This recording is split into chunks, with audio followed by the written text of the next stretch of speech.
Hello and welcome to another Working Title Sports Show where we are What up? coming on WrestleMania weekend. It's finally here, guys. Yeah, it's finally here, WrestleMania Night one and weekend. night two, which means that you know what? I love that this is the new norm now. Night one and night two of WrestleMania is not no longer an 8 hour fucking show. It's I I laugh at that shit, man. I laugh at that shit because I knew they was gonna have to change that up eventually, man. I mean, I think it had to change because I think for the longest time, 'cause I think did me and you at one point we were someplace where we actually set no, because it was when the WWE network pre-COVID. And I remember they had started the show, WrestleMania show at like Oh, 6. okay. It That started at was 6 and it ended at like 11 or some shit I like don't think that. that was not the Cali show. Was that the Cali one? Was that the one where it was out in I LA. think I think that was one that I was like it was probably the one in LA. Yeah, that one just kept going. That was like almost 1 o'clock in the morning. Yeah, it was For all long. that And I think at that point, the pandemic happened the following year, and WWE was like, you know what? Let's and split this into 2 nights. And I think they were going to split it into 2 nights anyway, because there was a lot of talk about it. Because what happened was just weird, just weird. Everybody was like, they're copying New Japan. I don't know. I don't think they was copying New Japan because New Japan did say they're like, no, we can't do Yeah, they this. do it for the For G1, the G1 thing, no, don't they? no, no, no, no. They did it for saying they were Wrestle Kingdom. Fuck that shit. 2 nights. Fuck that. Yeah, We ain't doing this. yeah. So, so to say they was WrestleMania, you had to do that because, like you said, the show was just monstrously And you long. have a monster roster, so it's like you had, and I think also the night one and night two gives a chance to actually spotlight everybody on the roster in some way, Man, shape, or form. Man, I keep on telling y'all, man. None of y'all, nobody soaked up COVID WWE enough to me But because COVID mania was pretty damn cool, man. I think we should start with wrestling. Might as well because we don't want to put it last. This is WrestleMania weekend. Yeah, let's just A get couple this. of big news items came out this week. One of them Mhm. being WWE finally ditched their weed policy. Yeah, and that's kind of weird because it's so diminished and all that. All you get is a fine, really. That's all you really got was a fine. Mhm. And I remember so many different stories. Everybody say Randy Orton clicks the seal because Randy Orton got fined quite a few times for smoking weed. RVD too. RV, oh man, whole thing with Rob Van Dam. A lot of people was like, Because he won the WWE see, here's the title thing. at one point, and It then it's like wasn't recharge, and he had to it ditch it. wasn't smoking the weed. It was getting caught with the weed Or was it charge. K2? No, it wasn't, man. This is back in the day, man. Plus, that's Rob Van Dam. Don't you ever disrespect that man by telling him he gonna smoke some fake weed. No. But no, he Rob he remember he got pulled over by a cop. They Mhm. searched his shit, yada yada Yeah. yada. And what really got with that one was everybody after it has always been some type of weed policy there. I Mhm. remember Brian Kendrick was like, there was this weird push to try to make him the heavyweight world champion, Mhm. and it was weird. It was a cluster of them. It was like Brian Kendrick, Shelton Benjamin, but whatever during that push. But Brian Kendrick, I remember he either had the belt or he had the belt for like 2.5 seconds. It was weird, but he's underneath WWE World Heavyweight Champion winners. No bullshit. Mhm. But it was during that time. But he got caught with weed, and his shit got like blasted. Like certain people, when they said they violated the wellness policy, he got caught smoking. He got caught smoking weed. Yeah.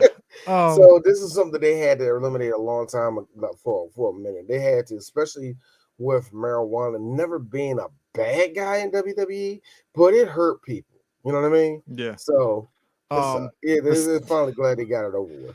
The second biggest thing is that Triple H retired for the past, would you say like a year? Triple H has been like Mm, MIA more or less. some more or less because like he like remember it was all health, Yeah, all and health related. And yeah, he had an interview with Stephen A. Smith a couple of weeks ago, sit down interview. And what happened was he had a cardiac event. And what happened was his doctor told him, like, yeah, the way your heart pumps at 55, you think he said 55 to 65% yeah. of that rate, it's a good number. But his doctor was like, yeah, your heart is pumping at 30. You might want to pack a bag and get to the emergency room stat. hmm And then it was going lower, and by the time he was about to go into the ninth, they said it was down in the tens, Hmm. and it's like maybe you start talking to your family. Yeah. So yeah, that's fucking scary as hell. Which Yeah. unfortunately tied into the state of what was happening with NXT because Trips wasn't doing the day-to-day things of watching over NXT like he used to. And it kind of put And NXT, and that kind of explains why NXT was in such a flux behind the scenes with Vince taking over, because everybody thought Vince was like telling Trips to get the fuck out of here. I got this. And it's like, oh, it was health reasons. That's why Vince took it it was over. health reasons. And then when Nick Khan took over WWE, and a Yeah. lot of people, y'all need to remember, there's two Khans right now. There's Tony Khan, there's Nick Khan. Nick Khan is in WWE. Nick Khan his whole little MO was trying to let's clean the books. There's some, and anybody that comes into any CEO that comes into any corporation is about cleaning the house or putting the people that he wants. Yeah. In this case, luckily for Vince, I guess, Vince and Kevin Dunn are protected. Everybody else is under the fucking Mhm. fucking Reaper Yeah. Yeah. Reaper Scythe. You know what I mean? Everybody's under the Scythe at that point. So, but that's not the surprising part. I think because his presence wasn't there, his influence wasn't there. That when it came to it's time for us to cut some people, it's time for us to do that. There was nobody really there to bat for Triple H or bat for the vision of NXT. Mhm. And here's the funny thing: is the thing that hurt. It had to happen, and a part of me thinks this because I think it's overblown. I think Triple H knew this was going to happen. I think certain people wouldn't left. Let me make this very clear. I think they was going to change all of that with NXT anyway. That was happening regardless. Yeah. The problem was certain people. I think Kyle O'Reilly would have still been there. They would have been. You see, I'm not even going in the list, but you know what I mean. I think Trips would have stuck up. I think Trips would have definitely stood up for A couple of people. a couple of people, including what the fuck, Hit Row. I think Hit Row would have stuck around if Trips was there, like, hey A Vince, lot keep of you those. can tell certain people that Vince that Trips wanted to keep, like you said, because he wasn't there, he couldn't protect Now nobody. the other side of it is that Randy Orton was doing an interview recently, and Randy Orton, and it kind of speaks to, I don't know whether it was just NXT management at the time, but Orton was saying that what he was noticing is that certain people that was coming from NXT, they weren't necessarily, I'm not going to say they necessarily weren't protecting other wrestlers when they came onto the main roster, but it was definitely different. And he feels as though this new NXT is actually teaching some of the other up and comings like how to better prepare for the main roster. You know, I can believe that. I can believe that, but I don't know. You know, He didn't say names, but I'm assuming that's what I'm maybe a saying. couple of people. That's what I'm saying. It had to be a couple of people. Now I'm not really even sure who it could be. So because I'm thinking of this past bunch of people that came up, who got on your nerves? That's all I want to know. Who's the one that got on your nerves? Because I'm pretty sure it was like the very small list. Yeah. But I'm like, I don't know. But you know, I think the real big problem that NXT had was it was the super indies. It wasn't developmental. It was the super indies. Yes, it laid down the blueprint of AEW, but that's all it was. It was just the super indies. So and a lot of people, when they came up, they didn't get taught the right way and all the rest of it. I think a lot of people, I think you can say that about people like Dijak, like him. You can say that about, you can probably say, I mean, a niggas lot like of this Dio. came out You can because probably say it like niggas like Dio, motherfuckers who weren't big stars, Mhm. but you know, they were supposed to be these. It's weird, man. I mean, a lot of that came from Pat McAfee's interview with Vince, you know, because obviously Vince likes Pat McAfee. I mean, he's been the greatest thing for SmackDown on commentary, period. I love him. And it came from like Pat McAfee asking like about NXT and the new 2.0 and all that stuff. And it was the aspect of like, we just want to teach the wrestlers how to protect their opponents when they're in the ring, which he felt it wasn't necessarily there in the old NXT in a way. So I'm like, oh, okay, well, that makes sense. Also because it's really the style of wrestling that a lot of the people they like the style of really risky looking wrestling. Yeah, because the risky wrestling is so it's not as protected as it should be. Like there's a thing like I'm pretty sure there's one thing Ricochet doing a flipping move. And then there's some other guy who doesn't have him experience as Ricochet doing the same move. yeah. Like, so yeah, I'm pretty sure certain people were still fumbling in the ring, still not as tight as you wanted them. They were not ready for the big time like you wanted to, and you can tell they were kind of like, especially for the guys who really needed, like I'm the jughead, not the jughead, the big muscle head ass motherfuckers like that came up. Like, good example, when Otis came up, he was with Heavy Machinery, and I forgot the name of that big old dude, Yeah. that dude that was with him. He couldn't wrestle for shit. So he was in NXT for like 6 years. I think the problem was it wasn't turning out the exact way they wanted, and when you get enough of the guys up top saying that nigga don't know how to wrestle, there's a problem. But then again, it could have been all corporate. It was time to change, we didn't. Yeah. So we finally got some matchups for WrestleMania. Let's go to NXT first because I'm at Yeah, NXT Stand and Deliver. That's going to be tonight, isn't it? I believe so. It will take place. Well, it'll take place a part of the weekend, but when days it won't take place?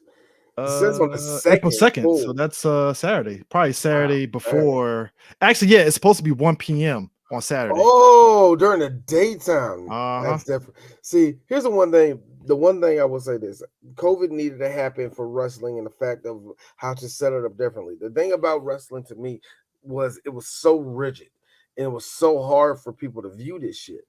In during the WrestleMania, especially during WrestleMania weekend, the boom period, seeing how the boom period is kind of over right now, Mm-hmm. it's and you see how everything, how it is. It's like, God, remember when it was Ring of Honor, PWG, Mm-hmm.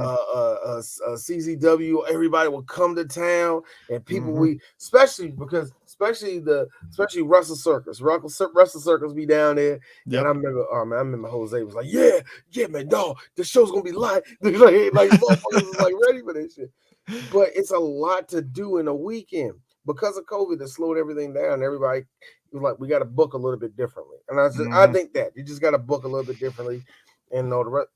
So Yeah. So Stand and Deliver, we got Toxic Attraction versus Raquel Gonzalez and Yes. Dakota Kai. But I know that was supposed to be, if I'm mistaken, that's supposed to be what's her name though, man. That's really supposed to be my girl, man. Unless she's replacing her, I don't know. Whatever. Go ahead, but anyway. That's gonna be a good match. Because I think they've been doing this. I do not like the Toxic Attraction. People hey, they getting heat. I guess that's what the aim is. They got heat, so folks are just like they're the tag team to root against every single time. I get it. Mm-hmm. That hey, they work as heel tag teams, obviously, so it Yeah, works. but I thought what's the face did somebody get her? Wait a minute, Raquel came back. Wait a minute. Mm-hmm. All right, so I didn't know that. All right, whatever. Yeah, I do. So I got Raquel and Dakota taking that. Probably, but that's probably going to be. But I don't know. I have no opinion on that one. Anyway, But next the one. Fatal 5-Way for the NXT North American Championship. That's Carmella Mm-hmm. Hayes, Santo Escobar, Sola Sikoa, Grayson Waller, and Cameron Grimes. It's gonna be one of those bow jumping in, bow. It's gonna be a whole lot of spots. I feel Grimy Boy might get the surprise win. I don't know why. I think they're gonna give it. I think Hayes is still gonna be champion. I don't think they're ready to let him not be champion. So we'll find out about that. Ciampa has Tony D'Angelo. I've been liking Tony D'Angelo. I don't like Tony D'Angelo. You don't like D'Angelo? I like him as a wrestler. I hate his character. You don't like the Italian? Hey, the Italian the Italian that dresses, the Chicago Italian that dresses like Rocky and Rocky 1, the Philadelphia Italian. It's very mixed bag. It's like, man, he's like he's the hodgepodge of every Italian. We used to work like I get you. You're mobster. Hey, bada bing, bada boom. Oh, all American over here. Hey, I get it. D'Angelo's gonna win. He should win. Yeah. I like this one though, probably more than Mandy Rose versus Cora Jade, Io Shirai, and Kaylee Ray for the NXT Women's Championship. I gotta say, they have been shooting Cora Jade to the moon as possible winner, maybe, but I don't know. Stop pulling for your boo. Hey, look, I Stop can't. pulling for Hey, her. hey, look, I I like ain't gonna give it a core. I like Tony Hawk inspired Cora Jade. That's all I'm saying. They're not good. You know what? I could see them actually giving it to Core just because That's what I'm saying. She might get it just she fixed the because. aesthetic. But I have a feeling they're gonna pull the rug underneath us and give it back to Mandy Rose just to get the heat even more on her because I don't know. It's kind of funny. I don't think Io Shirai is due to be up. Like, see, I hate doing this. This is the one thing I also hate about NXT and why I need to change was because we naturally think when certain people are going to lose matches, it's going to be their last time in NXT or some shit like that. So I'm gonna stop what I'm as we're going to say. seeing, 2.0 is pretty much even some main rosters will pop up on NXT 2.0 just to kind of see how they vibe with the main roster. It seems that's what it seems like they're doing. I mean, we saw it No. with They were supposed to. That was what they were supposed to do on when NXT was supposed to be doing anyway. yeah, But and they got away from that. But hey, look, I enjoyed seeing our boy bro, what's his face? Uh Matt Riddle. Yeah, Matt Riddle when he was teaming up with MSK versus the Imperium. That was a dope match. I ain't gonna Oh lie. yeah. That 3-on-3 match was nice as hell. Yeah, Um, I think it's just and also you're trying to get eyes on that brand anyway, man. So yeah. whatever. The But tag match, I'm but like, the whole thing with Imperium, that thing is already imploded, man. Because the Creed brothers want all of that, man. I feel They jumped them there. I love that shit. You see Imperium stand there, and you just see, like, yo, what? He just started jumping these niggas. and what makes it laughing is that MSK is just sitting back like, so do we just jump in or nah? What's up? Like, yeah, I think really Imperium. It's going to be interesting. So I will tell you this. I think it's going to go to the Creed brothers. I don't think it's going to be Imperium, but I kind of pulling for MSK, but I like I think the Creed brothers. MSK is like probably like a month away of going to the main roster. I mean, well, they're probably going to be on the main But then roster. again, I like the Creed brothers next Monday. But then again, I like the Creed brothers only because Malcolm is like, No, I think so. Because Malcolm I like his charisma as the manager, and he's just like funny as shit. And he got their ways. Malcolm being here for the last 2 years has been really, really one of the underrated things about NXT. I will go with that. LA Knight got Gunther, which I'm like, oh boy, it's gonna be great. Like I love LA Knight, man. I support anybody that comes from Maryland or DC area, man. What part of Maryland was he from? Oh man, I'm talking like Hagerstown, Whiteville, USA, in the middle of nowhere, Maryland. Oh man, but I love every freaking second of them, man. We're talking Howard County white. Anyway, he looks Howard County white. You right? You know what? Yeah, you're right. Yeah, we're talking. I mean, we're talking like his. Let's put it this way: his old high school is gone, and it's now a Nike outlet. That's that's how long he's been in that Maryland. That's the part of Maryland he lives at. I love it, man. And him and Gunther going at it. I'm like, oh man, shit, Gunther's gonna kill him, man. Jesus. Anyway, dude, Gunther had who did Gunther fight last? He fought Gunther fought what's his face? Who the fuck did he fight? Oh, it was freaking god damn it. It was fuck. Stop. Just stop. Solo Sikoa. That was you want to be all day. Yeah, Solo Sikoa. Solo to me, I have not seen Solo in one match, and yet he's up here. Everybody thought Solo was gonna beat Gunther and it was gonna be upset, and Gunther came in, and I was like, nope. All it took was like 5 fucking slaps to the chest, and Solo was like down for the fucking count. Yeah, so I'm from the streets, man. Bop, you're down. The funny thing is going to be Dolph and Braun because Braun's winning that belt back. Braun's going to win the belt back, but it's going to be interesting. Oh, Dolph is going to definitely put Braun over big time. Oh yeah. I think that's the aim is to put Braun over because which funny enough that ties into the Steiner brothers are going to be in the Hall of Fame. I want to know what did they tell Scott? Hey Scott, you're in the Hall of Fame. I think, and I look. It's kind of funny. Did they raise the band now? Is that what's up? I don't know. I'm with Corey. On this. Scott has mellowed out. He's not the same Scott. Yeah. We know. We love it, but I think it's the combination of he knows he's not wrestling like he used to, and I don't know. But something tells me it was like Scott was like, well, I'm not going to be at you. I'm sorry. I'm not going to be there. Only if they put me in the Hall of Fame. Well, I think that's all they wanted. What are you talking about? They never asked me that. They ask you that every year. Vince never come to me. Rick Steiner. And that son of a bitch wants to make sure that I can. Meanwhile, Rick is just sitting there with his arms folded, like, oh, God. Man, look here, son. Look, son.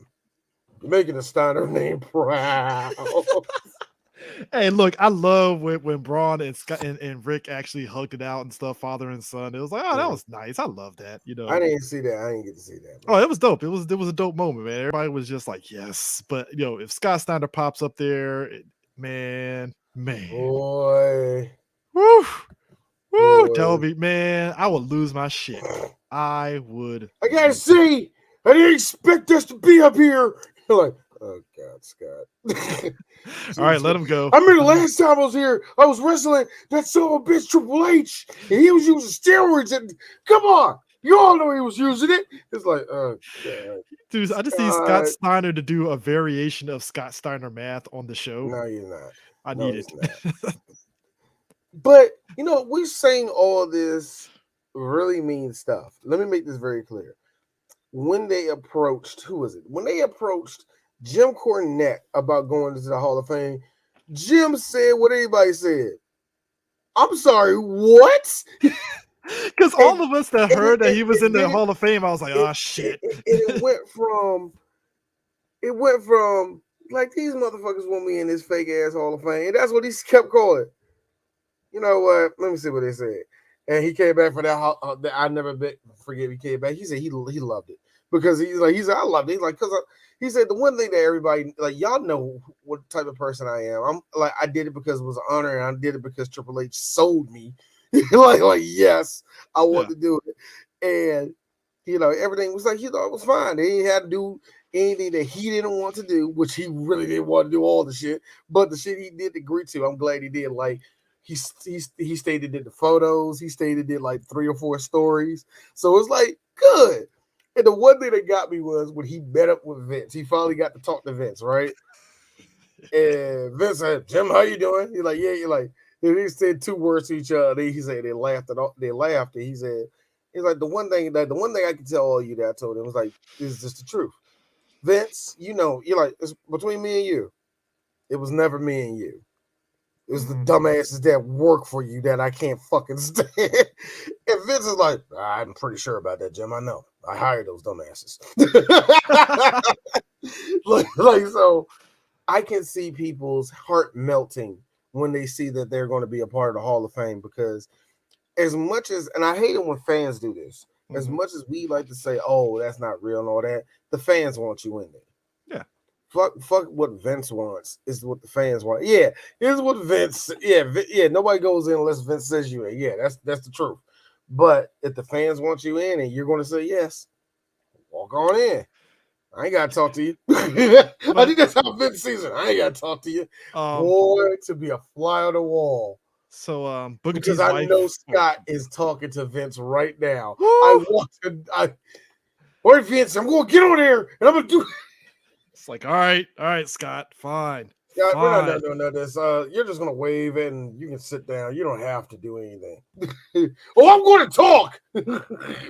So, Booker T's wife, Sharmell, is in the hall. Yep, she's up here too. And somebody, I put up a picture. It was her wearing a bee suit, right? And somebody said, "I don't give a fuck what any of y'all say.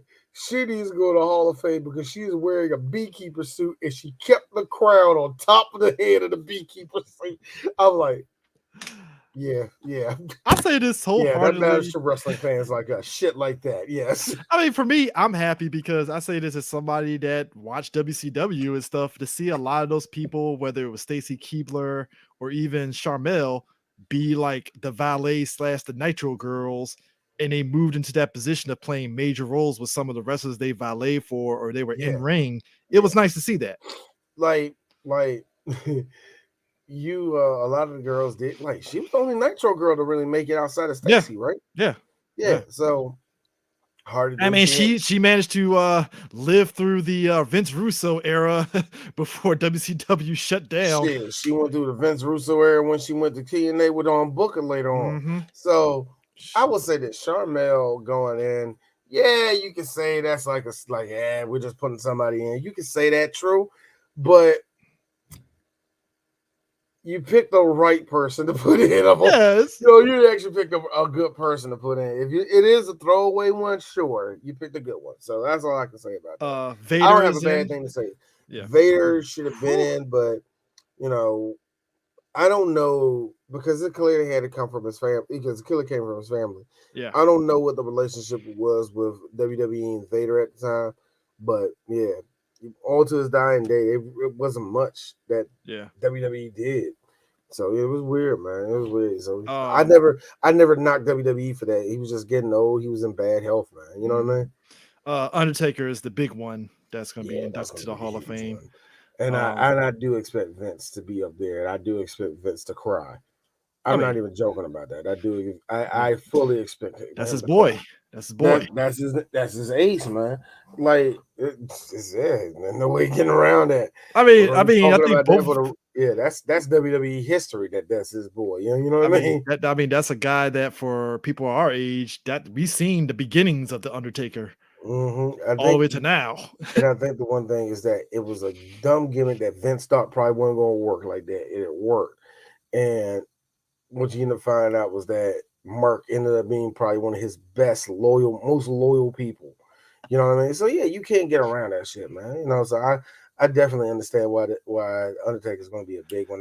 Like I said, I understand if Vince starts crying.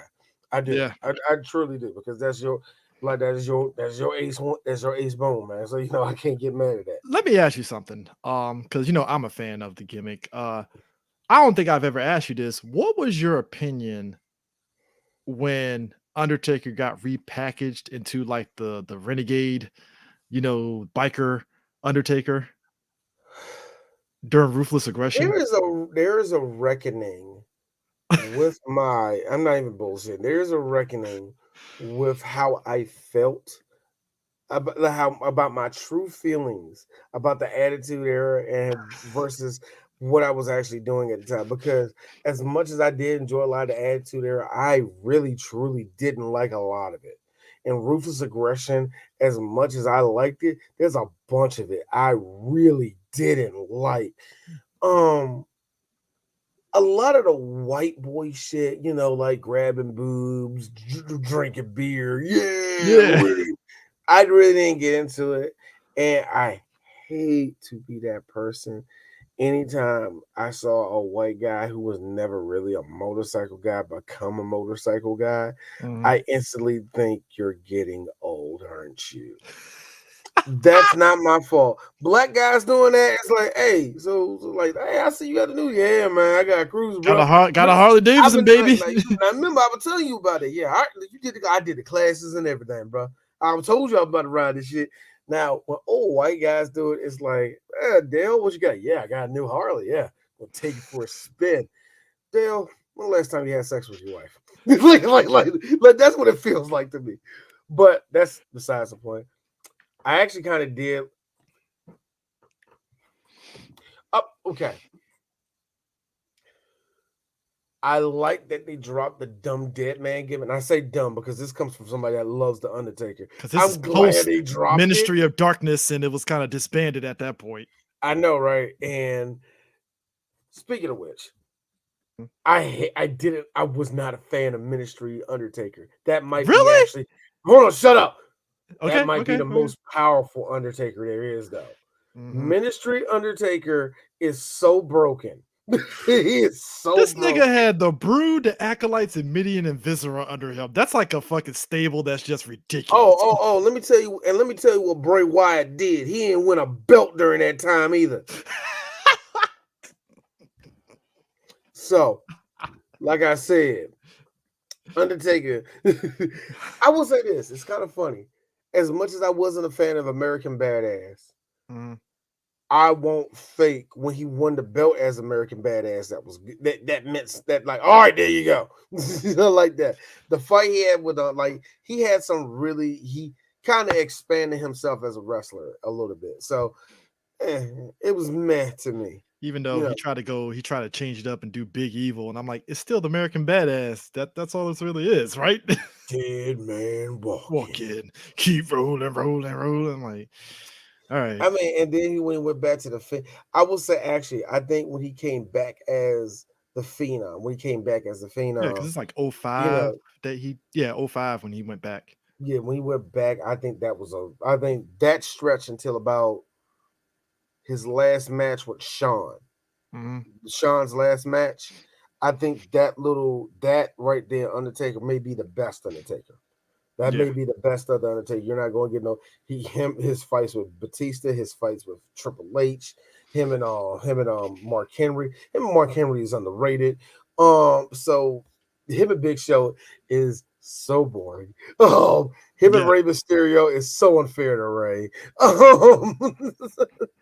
So him and Edge is really good. Good too. So yeah. I mean, I'm a fan of I know this makes me like, predictable. I did enjoy the whole gimmick with him and CM Punk. You did? I did. It's like I ain't this. gonna I lie, I think that was did. probably his last best storyline because after that, we just got pitiful. Okay. At that point, him fighting Punk on down to his retirement is retirement taker, and I am not a fan. Oh, I Yeah. am not a fan of none of these matches. But there is one match I respect and I like. There's two of them actually. Yeah. It's when Brock beat him the first time, and when Brock barely got out of there, beat him the second time. Deeds has told this story 3 times. All I'm saying is when Brock broke the streak, that was a highlight Boy, comedic moment for me and D because boy. I think we did. No, we were. Hold up. I recorded that No, thing, man. no. I'm saying, were we doing Wrestle Corner at the time? Was that like Yes, we early were. Wrestle Corner? Yeah, it had to be early Wrestle Corner. Yeah, it was early Wrestle Corner where we were doing it. We were putting it up on I was still YouTube. living in DC, so Yeah. yeah. So we were talking at the time. I think both of us were like, "Nah, Brock isn't gonna break the streak. Undertaker So gonna we keep go, going. Yada yada we yada." go to the motherfucking bar. Everything's all right. It was actually a pretty nice one. That was the one over there in over in Potomac Yards, was it? No, Arlington. Arlington. That was on the Arlington. All right, now I know which one we Yeah, was at. yeah, Anyway, yeah. but yeah, everything was all right. Next thing I know, I'll never forget it because it caught everybody off guard. Like 1, F5. 2, 3. I took out my phone, me and Chris, and probably one other person. The way I was dying laughing at it was like that bar was what? It was one of the me, weirdest D, and moments random ever. white guy laughing our asses off the whole time. You And can then hear my a nigga pin in the drop. back, like if you see the video I have of it, my nigga in the back killed me because it was me laughing, you laughing, this one white guy across from us laughing too. But the best was somebody in the back, yes, yes, yes, yes. Here's the sick part. Trey and Herbo from Blurred and Whiskey, they They were on were the other there. side. They They were were there there. that day. I And remember they were. looked at me and you laughing, and they were just like, I can't believe this happened. The Yeah, fuck? I know. It was the weirdest thing ever. Let me tell you something. When I say, and I was actually talking to Cam from Blurred and Whiskey. Do you know how stupid that day was? Do you know how nobody saw that coming? And I tell this to everybody. That's wrestling. Yes. When Vince heard not a drop in that stadium, he was like, and I just created the biggest heel in WWE history. Even Paul second Heyman. to me. Here's the sick part. When Paul Heyman got interviewed about that, Paul Heyman was with the shits. He was like, oh, let's do that. Let's go. Oh, I got a question.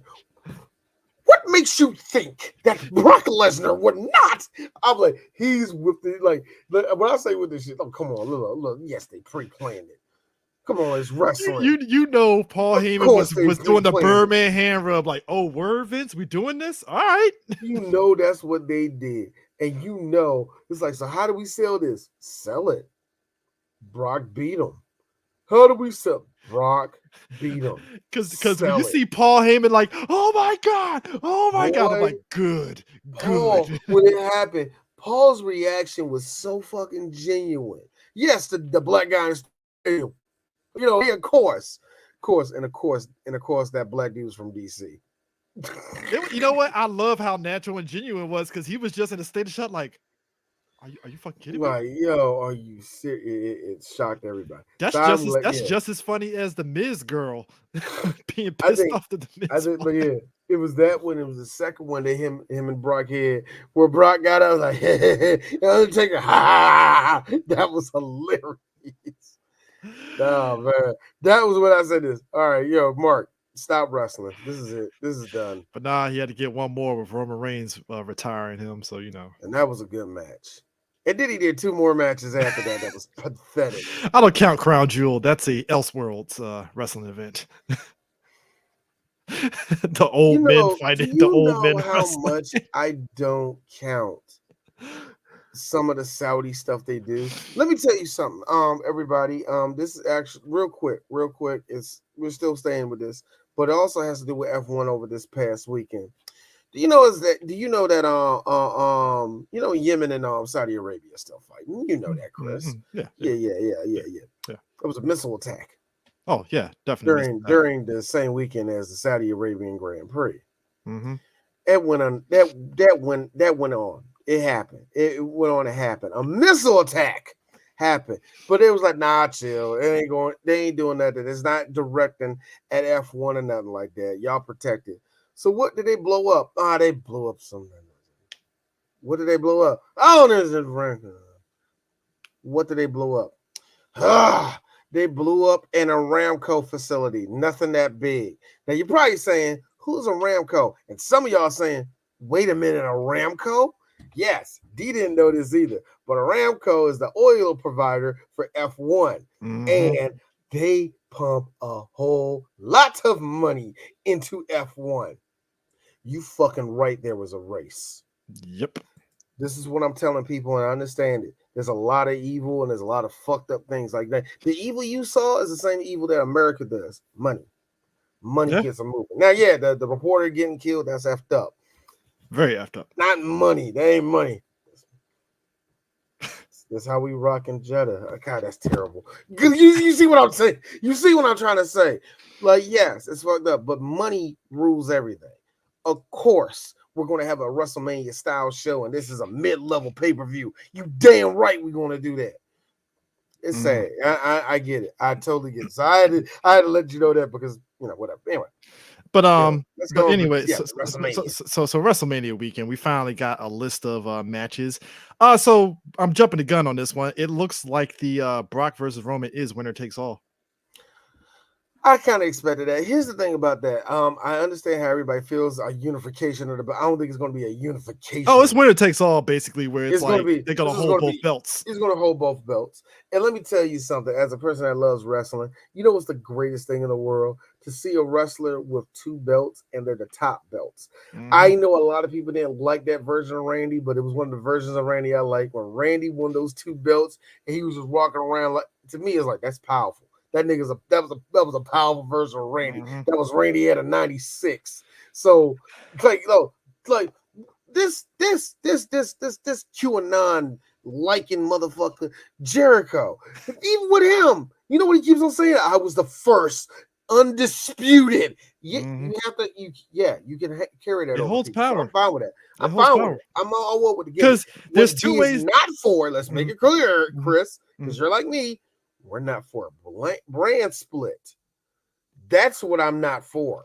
I'm with the shits of you holding 2 belts, but not a brand split. Yeah, not a brand split. I mean, I'm not brand split. Not a brand together thing. No. Have them on both shows. Whoever wins both belts to where because there's 2 different stories you could tell. I think we said it before. If Roman wins both belts, Roman being the asshole would be like, yeah, whoever wants this WWE championship, they can have it. Yeah, he's going to get somebody eventually going to get him. You know what I mean? Yeah. But Brock though, it's the wild card because now we got Cowboy fucking Brock who is having the time of his fucking likable Brock, which I'm like, God damn it, Brock, you're making me like you. I don't like this. I don't like this at all. I know, man. That's weird. So anyway, without further ado. So for night 1, now these are not what they're going to open up, but I'm pretty sure I know what's going to open up. So I got to start with this. We already know who's opening up the show. Oh, I know, but I'm just gonna put this out here. So I'm just going random with this. We don't know who Seth Rollins is gonna face, and I like how Seth has been trolling the fuck out of people on who he's gonna face because he's been putting up pictures of Veer. He put up a fucking gif of Shane McMahon. He even put up a picture of Mustafa Ali, John Cena, fucking Bailey, RVD, Scott Steiner. I'm like, all right, Seth, knock it off. I like your troll job. I like it. I love this because, like, of course they're gonna. That's how you start the show off, because what WWE found out was this is what happened. Cody talked to Vince. Oh yeah, he put They a gif of finally Cody had it too. out. Like, they finally had it out. They sat down, signed the contract. Little did they know, on the other side of that door, I'm sorry, they knew. On the other side of that door, David Meltzer had a glass to the wall and was jerking off. Cody's back, guys. He's gonna show up on Raw tomorrow. No, he didn't. For the next 4 weeks, I had to see Vince McMahon say, "What if we dangle the carrot in front of them? What would they do?" And that's what happened. They have been pulling AEW's audience for the last 4 weeks. AEW fandom has been in shambles. Hey, Chris, I don't use the word cuck lightly because I don't like the word, because it's always used wrong. This time, This case. Now, bear in mind too, I want people to understand something. There is legit beef, heat, because I'm not going to say they were necessarily beefing, but I think these two, I think Cody, for the longest time, he's never been on the same page with the Young Bucks and Kenny for a while. It's weird. It's like a relationship that just kind of broke down. That's really what it is. And I don't think there's so much division as there is. Are we in different circles now? Yeah. It's not like they hate each other. It's just like you said, it's just a breakdown in whatever vision that they thought they had. It's not there. And I think a lot of it really broke down between him and Tony. There's something that clearly went down with Tony Khan and Cody, where it was like, nah, you know what, dude? I'm glad I helped build it. You got it. I'm out. Yeah. Like, something went down. Maybe it may have been. I'm thinking a combination of, because we heard this with 2 other people that are about to leave AEW. Money. I think it was money. And I also really think it was just control of what they're doing. And I think Cody really wanted to put this vision out there, be a part of his contract. And I'm pretty sure he's like, nah, that ain't about to happen. Yeah. So, and it's funny. That's why everybody goes to AEW for, so you can get a balloon like that.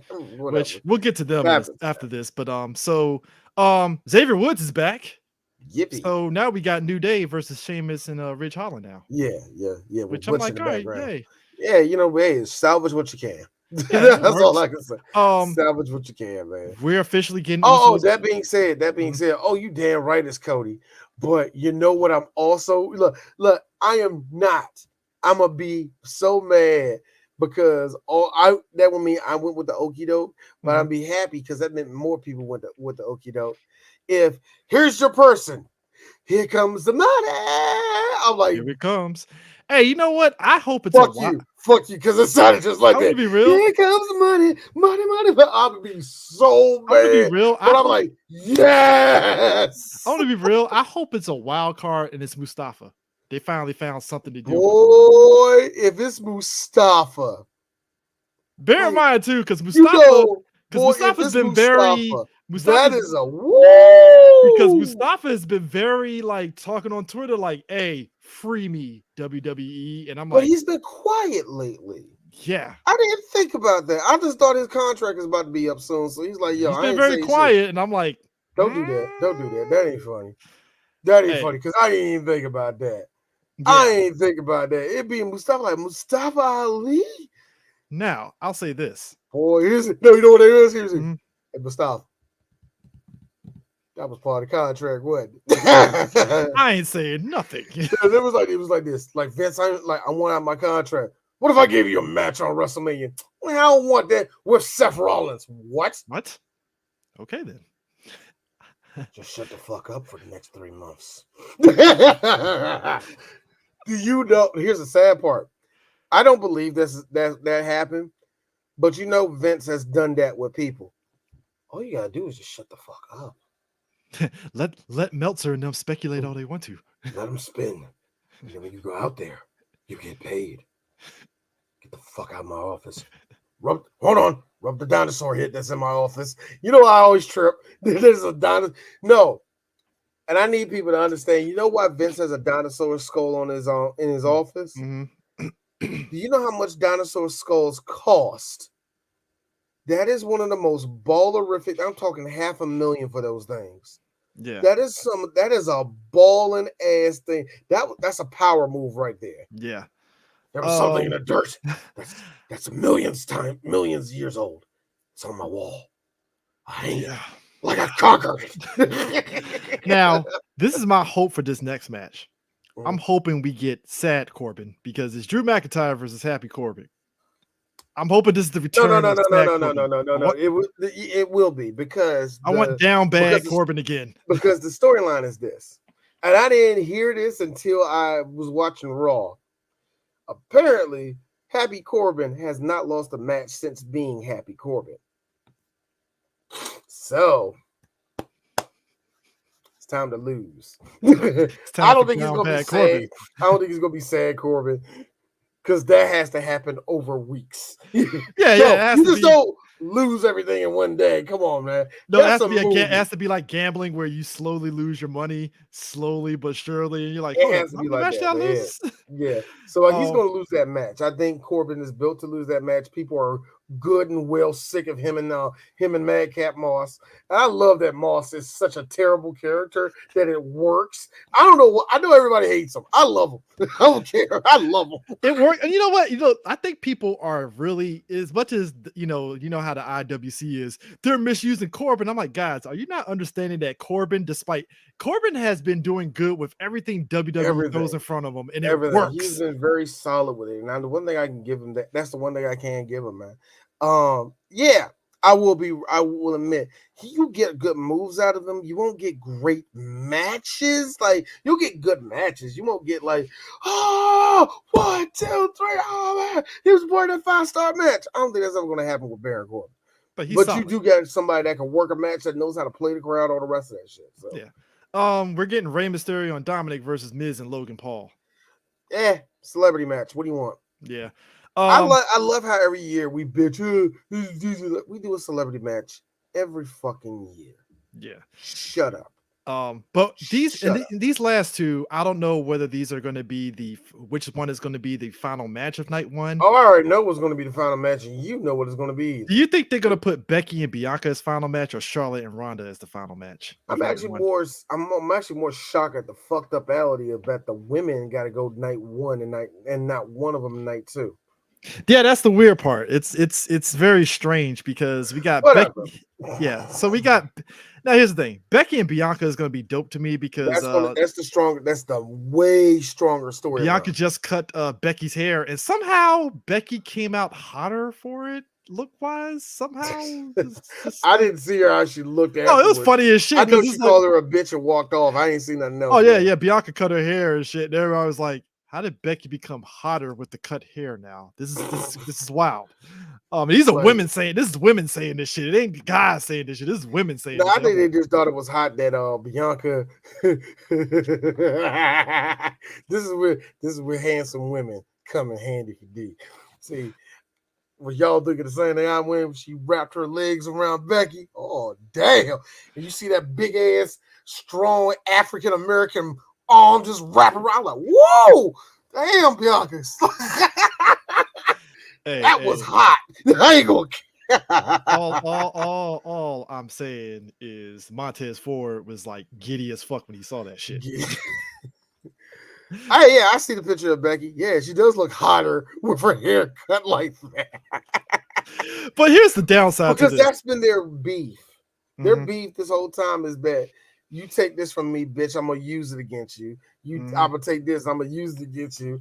Like, yeah, you kick it.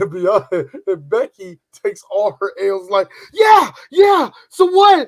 I got a big ass Lashley, but I'm still the champion. Now here's the downside to this. Charlotte and Ronda has been the most lackluster bullshit ever, and it's because Ronda has it's like Ronda when she left. and came back, she did not build up any charisma in her promos whatsoever. I It's like mean, it's she nothing. spent all her experience points on durability and spent them on nothing else. D, stop. This is the third time you said this shit on on Working Title Sports Show. Wrestle Corner / Working Title Sports Show. This is the third time about her. You say she put too many points in durability. Double all her XP in a wrong category. In the wrong category. Speed at 10 and shit. Like, can you get like some defense? Charisma? Nah, Mike skills at 2. She has gotten two, sir. There's like 0 in Mike skills. What are you talking about? She is bad. Dude, like yo, Ronda is shockingly bad. Charlotte has to carry that whole. She had to carry that whole rivalry, and I'm like, this is bad. Boy, that last segment with them was everything I hate about that whole thing. And here's the thing. Say what you will. We love complaining about how Charlotte gets stuff handed to her. We're literally seeing that right now. Yeah, and Charlotte is just working. This is a strong arm. Charlotte is just working what she's given, and she's just also. I actually laugh because it's like, wait a minute. So all you Charlotte haters is not happy about this? Y'all should be giddy that she's about to lose to Ronda. Y'all should be giddy that she's about to pick up that big ass Samsonite case and drag it to the ring.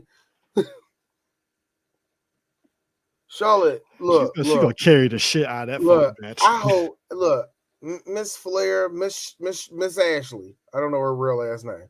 Miss Ashley. I hope you. I don't think it's Flair no more. I know it is Ashley. It is Ashley. I know she's Ashley. Ashley Andrade or whatever. No. That's not. I forgot Andrade's real last name though. I forgot his real name. Whatever. Point is. El Adalo, wherever. Adalo, yeah, Adalo. No. Oropeza. That's his real last name. Oh, okay. Oropeza, yeah. Oropeza. All right. Oropeza. God, that's good in Mexican. Oropeza. That's good. Anyway, it's good Azteca right there. I love that. Oh, but no. I hope she did this. Just close the door. Poof. Vince, give me an extra 20,000. What are you talking about, Charlotte? You're gonna get me to rustle that bitch again? You know this happened. Charlotte, we've been over this. You know he did that. Charlotte just sat there and was like, "Yeah, Vince, I'm going to AEW." You know what? No, don't do that. Don't like this. I'm going to AEW. Fine. He slides the fucking briefcase of $20,000. Fine. Not 20. She probably asked for 200 G's. Fucked up joke, everybody. He takes out the water cash, gets that last one, about to give it to Charlotte. If any of this goes to your dad, it's not going to go to him. I don't like enablers. I'm telling you. All right. All right, Ashley. I see you later. Somebody calling me Ashley now. Yeah. Kevin Dunn sitting in the corner like, Vince, I can't believe you gave her 200,000. I'm sorry. I hate his teeth too. I'm with Jim Cornette. I would have kicked him in them teeth a lot. I'm shocked. Jim has not. I would have done the same. Kevin Dunn has the shock face of like, I can't believe you gave her 200,000. Vince, you don't understand. This has to happen. She can get what she wants. So night 2 is where it gets more fun to me. Boy, Ronda better not win that, man. She will win. She will. Oh, you skipped one match though. You skipped one interesting match. The Usos versus Shinsuke and Rick. Oh, Shinsuke and Boogs are getting them tag team belts. I'm actually shocked that people love Boogs. And it's because of that goddamn guitar gimmick. It's working. I don't know what. You want to know the best thing? And yes, this is a King Nakamura shirt. Do you want to know one of the best things ever though? Not King Nakamura, it's just King of Strong Style. One of the best things ever was a couple of, let's say, malnourished motherfuckers got on Twitter and said, Shinsuke's not doing nothing in WWE. Nigga, I found out very quickly that Shinsuke is well and over that day. They came for this dude's head like it wasn't even fun. Shinsuke's super over. Still, Shinsuke doesn't have to do anything. Shinsuke could go out there. Shinsuke could whip out his dick and he'll get a fucking pop. What are you talking about? Oh my god, this going and look, and since it's with the this is going to be against the Usos, it's going to be interesting for Rick, because I still don't like Rick as a wrestler. Just being honest with you, I really don't. But he works good in tandem with Shinsuke. Well, yeah, of course, yeah. He does. By himself, he kind of looks lost. Like in the Royal Rumble, he looks super lost. But I think that was the Royal Rumble, because that's the Royal Rumble. You know what I mean? So whatever. But the point is, it's going to be kind of funny, and it's going to be interesting because Shinsuke, you know, he's king of strong style. Everybody that get a chance to fight Shinsuke hit him flush. So it's Shinsuke flush, or at least Shinsuke knows how to make it look like he got hit flush. So I think the Usos will win, but there might be a big possibility Shinsuke come out of that jump. But I have this feeling that the Usos lose, that means Roman's losing. I don't know. Actually, don't. Anyway, night two. So night two, we're gonna have a fatal 4-way tag team match with Queen Zelina and Carmella, who are the current champs, versus Sasha Banks and Naomi versus Rhea Ripley and Liv Morgan versus Natalya and Shayna Baszler, which I think is going to go to Sasha and Naomi. I like to say, I don't think we need to talk about who is going to, because we already know that's going straight to them, man. They have been up for a minute, man. Anyway. The underrated match that I think is going to be fun, Johnny Knoxville versus Sami Zayn, is going to be great. That's going to be a good gimmick, man. We're getting two of them. You're damn right we are, and it's a good one this year. Because Sami Zayn is great at building up these type of gimmicky matches, and he does it so well. So, and this, like I said, and I told everybody the last show, the way he built it up, oh my God, beautiful storytelling. Yeah, Johnny Knoxville's gonna fuck his ass up. It's gonna be great. Now, here's another one that's gonna be underrated: Pat McAfee versus Austin Theory. I think people forget how great, and I know, take it with a grain of salt, I enjoy Pat McAfee's time on the Black and Gold NXT brand, because he had a good match with Adam Cole. McAfee has this he's just with the shits. And I knew it was so funny. I knew when he was going. That War Games match, that was when he was really with the shits. Really good. Yes, it was. But it was kind of funny. The whole build up with him and Theory. I knew that it was going to be Theory. The second Theory stayed on television way too long with Vince. I knew that was going to happen. So I knew Theory. It's so funny with Theory. Yeah. They're like, the second I saw his ass walking up, no, you're gonna have a match. Like we knew this. We do this. Cool. The best part, Vince said he was gonna have a match at WrestleMania. Not today. The thing that got me was like, all y'all regress going to AEW. We just forgot all the dumb shit that happens over here in the wacky entertainment world. That's what I call WWE. Yeah. So yeah, that's gonna be a fun match. The next one is the triple threat for the Raw tag team belts. Is RK Bro versus Street Profits versus Alpha Academy. That's been a good build. It'll be a great match. Good build up. Great match. So I think Alpha Academy is gonna get those belts back. I feel. I don't know who's gonna get it. I'll be honest with you on that one. I really don't. Granted, I was shocked that RK Bro got the belts back. So anything goes. You're probably right. That's what I'm saying. I really don't know who's gonna. I think it should be. I'm thinking it goes to the Street Profits, but I don't know. Yeah. Edge AJ Styles is going to be a fire match. It's going to be a fire match. It's a dream match that everybody wanted. It's a dream match that everybody wanted, and I'm just kind of it didn't happen. I hope, and I really do hope they pull it out. They beat the crap out of each other. I really hope they do it. Man. And we got a match that's going to make Big E blush. Big meaty man slapping meat. Bobby Lashley versus Osmos. Omos came out. I remember Omos came out, big ass African. I want somebody fight me. Next thing I hear Bobby's Lashley's theme song go off. I have no idea. I hate myself so much. Yeah, Pop. I mean, come on, dog. Dun, like, oh yeah! I was like, Bobby, everybody had the same thing in their body, like, Bobby, yes, Bobby, you either put this brother. Bobby's either going to put this brother. He's going to humble him. I think he's due for humbling. Now that's the funny thing, because remember he tried to knock down Omos. This is the reason why I can't wait for this dude to really get a personality, because this is going to be great. because Bobby hitting this nigga flush with his shoulder jump. Bow. What Just was like, that? the way he bounced off, I'm like, ha ha ha. I'm like, that's a scary nigga. You know what it Ain't no reminded way me he of? getting around. You know what it Moss is scary. That's just You know a what it reminded big me of? You dude. remember when Undertaker fought what's his face? The Great Khali, when he popped up in there, Undertaker hit him and Khali looked at him like, oh shit. Khali is kind of, because the only reason why is because Undertaker is really like 6'7". He's not 7 feet tall, but yeah, Khali. The thing is, everybody's scared that he's going to be like Khali. Yeah, that's my fear. Oh, My I have fear a is fear too. I had a fear from jump. he's That's already better than him, but the problem is, and it's always been a big thing, and Vince, kudos to him trying to make something work. It's hard to make guys like him work. It really is. To get guys that are above 7 feet like that to have serious matches is really hard to do. Well, Andre was a freak of nature. All right. I mean, Andre, I heard there are tapes. Andre doing moonsaults in Japan. Yes. You can't ask everybody to do that stupid crap. I would say this. Nobody's going to do that. What's benefiting Omos, and like I said this before, Kevin Nash helping him out before COVID was probably the best thing for him because that's kind of a template you can work with is Nash, because Nash is about the same height as Omos anyway. Yeah, he tell him like at least trying to take care of yourself as a big guy. You got to know that you got to. And like the one thing I always want is like if you know you are a big dude and you got that size like that, show it, flex with it, like really have a. The reason why I think a lot of people appreciate Mark Henry was because when he said he was the world's strongest man, you fucking believe. Oh, you saw that shit immediately. You believed it. You see this dude like, dude, you 500 pounds. You're not about to. Oh my god.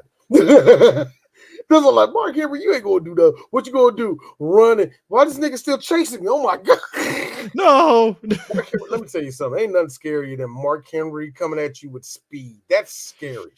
Ooh, I don't know how they got this nigga to run, but they figured out how to get Mark to run. I don't know, D. Like, here's the thing. I mentioned Vader.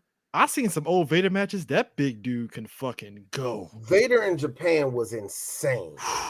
Vader in Japan, it was the template for a lot of fat guys from doing these doing moves like that. Even though, because if you see Vader do a moonsault, that's not a moonsault, that's him jumping back. But still, it's seeing a big dude doing some shit like that. It's like, oh, Vader in Japan was so unhinged. He was so unhinged, man. Back in the 80s, man, if you were white and big, they ate you up out there. So yeah,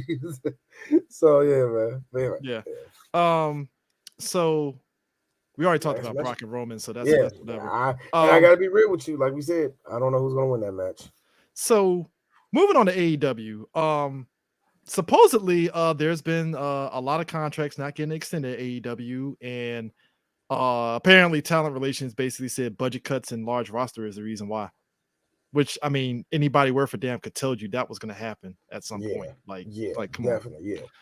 Yeah, that was like I think a lot of people knew that was going to eventually eat them up anyway. Come on, you see how y'all stacked the roster. That was going to happen. A lot of people ain't going to get paid, and a lot of people going to end up on Impact. So that was going to happen. Yeah, and I think that was the thing that, like, because what's her face is in AEW now, freaking Tony Storm, who her coming out, it was like, all right, Tony Storm's here, but it's like, what's I saw the match. It was shit. Oh my god! Because to me, I'm looking at Tony Storm. I'm like, that's cool, but is she gonna probably end up like Ruby Soho, who was there for a hot minute and then like Ruby's still there. It's just that like what it is that it feels like a lot of stuff is there's clearly something moving around at AEW. I don't think now. Here's the funny thing. I'm not putting doom and gloom on it because I don't think it's a bad thing. I think they're kind of repositioning some people and stuff like that. What we're seeing is the fact that there's no script, the fact that there is no certain set things that were there that will safeguard WWE, that safeguards WWE from fucking up on television is not there in AEW, and you're starting to see certain things slip out. The one thing that you can hope is that when you get somebody like Regal in there or somebody else in there, that they can talk to they can pull influence and have guys do stuff a certain, I guess, systematic way. But I think they're really against that. And I think they're really against it, but I also think they want to do it a different way. And I'm fine with them doing a different way because AEW, this is the one they say what you will. They're trying. At least they're giving a fuck. At least I mean, trying to I do think something different. I You know what I finally mean? I finally figured out what was happening. So we always talk about how like wrestlers go to AEW dark, and I think AEW is doing the thing that in theory I get what they're doing, where they're rotating wrestlers on a needed basis. So they'll have them on Dynamite and Rampage, and then they use Dark to kind of, I guess, build up their rank, so to speak. I mean, yeah, that's what And you want then to do. and then put them on a roster when they're ready, so they can say, "Hey, here's their record. This is why they're in this position." Okay, that makes sense and stuff. That's It's cool. And see, yeah. that's cool and that's fine. And that's why I say I noticed that they're trying to do this a different way. The problem that I think they're having is that number one, the audience is not as patient as they thought it was, and that was one of the big things that I told you that was going to be the problem, is that they was going to have to go through the growing pains that NXT didn't have to go through because they got the pedigree of WWE behind that name, so you didn't have to go through certain things. You're going to have to go through that on your own. Because the audience wants their fave to get a belt. They want so their fave bad. to get a belt. They want their favorite to get the belt. They want the certain heel to always want to be on television. Certain things, you know. So I think it's just a part of the growing pains. I don't think that's their bad. Like, good example, what came out, they was talking about MJF, his contract is running. He's going to be there. I don't plan for him. It's a money thing, supposedly, which makes sense. Yeah, it's a money thing, and like I said, and I don't think it's nothing to really like. Oh my God, it's not the deal. Ain't going to go there. That's bullshit. I think it's fine. I think with him, here's the better question. If they fuck up with him, they're going to fuck up with a lot of other people, and I highly doubt that. That's all I'm saying. Also, the Hardy Boys are in AEW officially, and Jeff. I think it's time for Jeff Hardy to hang up doing the Swanton dive, because that shit was looking. What the fuck was that? Speaking of the whole thing with Jeff, I think it was crazy. That's all I got to say. The whole it was so overblown. It was overblown on like 3 different levels.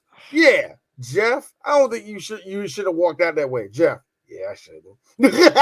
Everybody took it as though, well, Jeff was justified because blah blah blah. And I'm like, I agree to a degree, Jeff. If you didn't want to be there, you didn't want to get. But I think what happened, and this is the thing I also hate with everybody like to bring this up, was they like, how do you know now? If you've been in the locker room, you know this situation. If some shit like that goes down, it's like, dog, why'd you leave like that? Yeah. That's all. Ooh. All I say is this. I hope if he comes back to WWE, the first person you talk to is fucking Roman. Yeah. That's the first person. And like I said, I don't think it's a big deal. No, everybody knew Jeff was leaving. Yeah. That's my thing. I believe 2 things were right at the same time. I believe none of the upper management knew what the fuck Jeff was doing. So they're guessing, they're pulling because they're calling him and he ain't picking up a phone. I think Jeff was right. They're gonna say it's drugs. Yeah. This is one of those situations where it's like, Jeff, you could have waited a week. Yeah, I could have.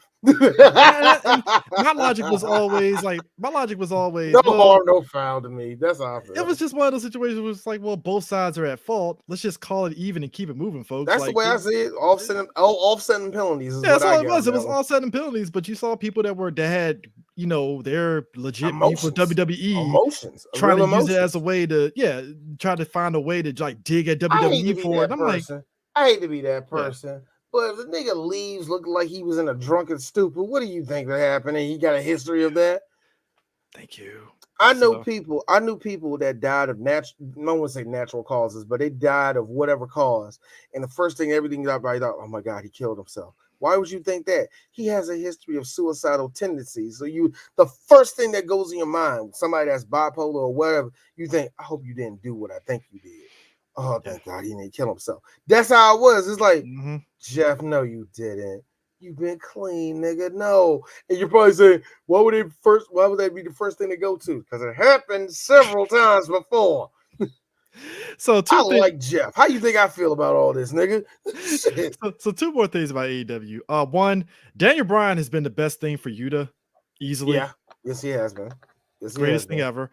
2, Hangman Page with the belt has been hit and miss for me. I think a lot of people are going to have to come to a reckoning with least I will say two things. I don't think it's all on Adam Page. I don't No, think it's it's all not. No, on it's him. not. No, I no, don't no. think it's all on him. I think his matches aren't necessarily bad. I think the interest for him is not as high as everybody thinks it is. I think the interest for that belt is not as high as everybody thinks it is. And I also think the lack of a consistent storyline is another thing The that's hurting him. storyline leading up to him winning the belt was actually pretty dope. That 2 was years in the really making. good. 2 Really years in the good. Yeah, making, yeah. I'm about to but say it was that was great. actually good. Yeah. Great. That And then made sense. afterwards, and it was like, so what's the storyline with him and Daniel Bryan? Like I said, Don't know. one of the biggest problems I had with Adam with Page was that sure he has the skill for it, but I don't think this nigga's a champion. Why? I don't think none of you care enough. It's kind of proving my point. I'm not saying that people don't like him. We're not again. I'm No, not saying it's that. like, But what is it's he just doing to make me care that he has the belt? who's tuning in for you. Trust me, because when I turn on AEW, I'm looking for Jade. I'm looking for Daniel Bryan. I'm looking for. I don't like Adam Cole. I'm looking for Adam Cole. I'm looking for Jericho. I don't like MJF. I'm looking for him. I'm looking for that's just me. Now again, that's just me. You Yeah. are, and everybody knows my history. I'm not a big fan of Hangman. I'm really not a big fan of him. But I told all y'all since the very beginning, this nigga has a really good skill to be a champion. Mm-hmm. He's not the champion I think y'all think he is. Yeah. And it's kind of proving my point. I think he's just having a rough time now. I think, Yeah. like I say, he's not deserve. I hate that it's going to be a mark against him on that one, man. So Yeah. So because we have to move. Let's move on to NFL. NFL. We might get one Daniel Snyder out of here on some tax evasion shit. I don't think that's going to happen. But of all things to take down the Snide, it would be tax evasion. Because earlier, boy, about a couple hours we're ago, trying to get you out on some. Did you see the news on that? I seen half. I didn't see the whole story. Okay. Nigga, how is it that we're trying to get this nigga out on some Harvey Weinstein shit? Come to find out, we're gonna get this nigga out on some Wesley Snipes shit. Who knew that tax evasion? Congressional investigators received info that the Commanders and owner Dan Snyder kept 2 books to paint different pictures of team finances. Congress will now expand into the team's Taco workplace to include finances. Woo! That is ugly. As a person that has been in the backyard of the Commanders, here's the details of it. Let me tell you, yeah, they're guilty of all of it. Trust me. Here's the details. I don't even have to know. Go ahead.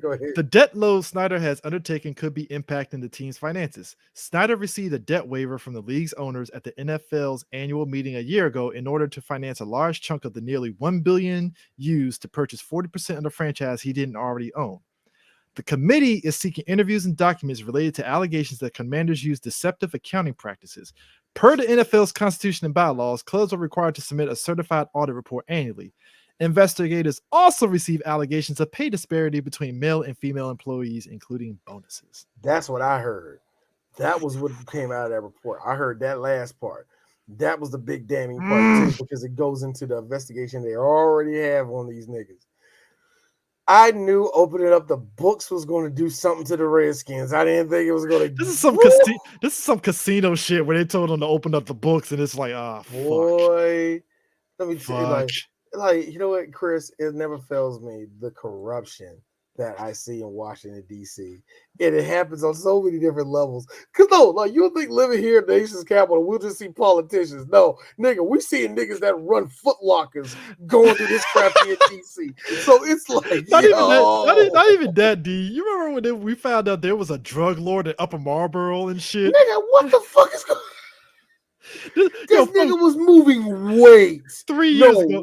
Real weight. See, here's the sick part. Okay, folks. So 3 years ago, there was a drug lord in Upper Marlboro.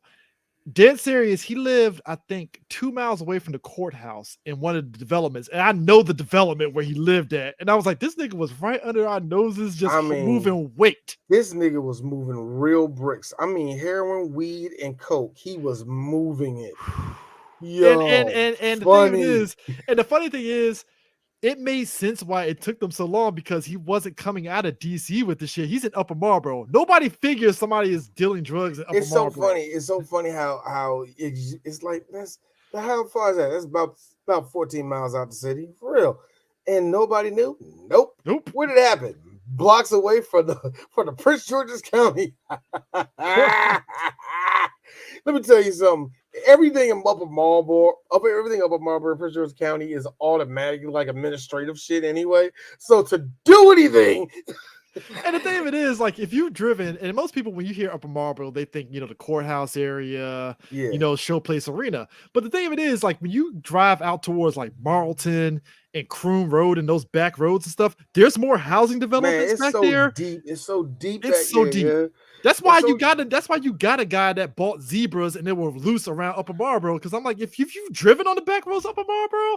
And I didn't know there was zebras. He had zebras, bruh. Zebras. And I've driven, and look, where my folks live at, it's Waldorf, but like literally like 3 miles away, they're right there in PG County, over there in Baton, and in the back roads of Upper Marlboro. And I'm like, yeah, I can see how somebody can own zebras and just let them loose in the back roads. Yeah. Anyway. But anyways, so starting to get caught up on that, I'm like, I'm not shocked. But also, one Jetty Jones. Apparently, he gave millions to a woman who filed a paternity lawsuit against him, which I'm like sitting back like, I'm not surprised. Well, see, here's the difference. I knew she was pregnant. Here's what it is. A longtime friend of Jones said he struck an agreement on Jones' behalf with Spencer Davis in 1995, paying her $375,000 and providing for monthly payments for child support, which ultimately totaled over $2 million. Jones has not acknowledged that Davis is his biological daughter. Okay. So they're basically saying like she was taken care of. So the logic is like, so why would you ask Jones to pay millions to her if she's not his daughter? Wait. So that is his daughter or isn't his daughter? We don't know. Oh, Jesus. So have fun. Yeah, have fun with that.